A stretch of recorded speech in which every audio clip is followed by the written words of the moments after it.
Hello and welcome to another fun-filled edition of Adam's Music Box, where today I want to talk about a piece of music that I think I've talked about before, if not with you out there in internet land, then definitely to people that I've known in real life for most of my life, because it's been one of my favorite pieces for most of my life. And this, as you can probably tell from the fake background, no, it's real. I'm actually in the Alps. I'm talking about Richard Strauss's Ein Alpine Sinfonie, the Alpine Symphony of Richard Strauss, which was completed and premiered in the year 1915, although the composition began in a much different time, 1911, of course, before the war that began the long prolonged destruction of European culture.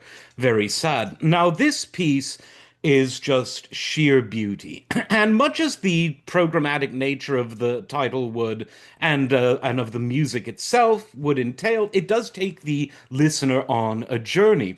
But the journey itself, while very carefully described in the titles of the movements by Strauss himself, it nevertheless leaves a lot of room for the imagination and, dare I say, the soul to run wild. It's a piece that takes you to places not just in terms of prefiguring a location, but it takes you to places internally. And I know that might sound a bit out there, but it is a deeply stirring emotional piece. It is surreal at times. It is comforting at others. It can instill fear and awe and anticipation. It can, bring you to your knees in a kind of religious reverential experience. It's a piece that takes you to all of the places you need to go and none of the places you don't. Sound like a used car commercial? Oh, luckily not. It's me attempting to dance about architecture, as someone once said about discussing music.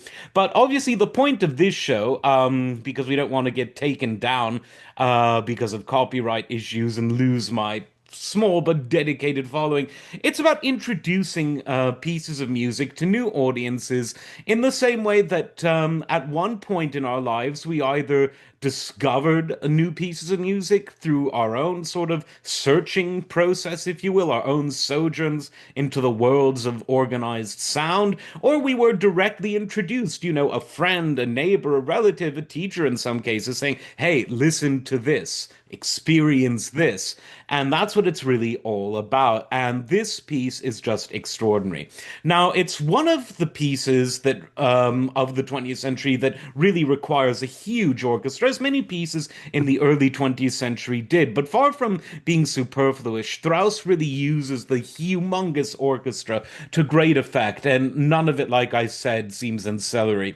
Now, there are quite a few great recordings, although because of the size of the orchestration, it might not be as widely recorded as some other pieces, but because Strauss was and remains popular, quite a lot of people did record it. But I would say, why not go with the original? Strauss himself recorded it twice, once in 36 and again in 41, and you can find Strauss's recordings on your Spotify's and Whatify's. So even though the recordings are, pre-magnetic tape, pre-high fidelity, I still think it works because it's Strauss being himself. It's Strauss showing you what was in his mind and putting it into the world. So that is my recommendation. Strauss conducting his own great Alpine Symphony, one of the great achievements of mankind, if you ask me. As always, like, subscribe, and we'll see you next time. Take care.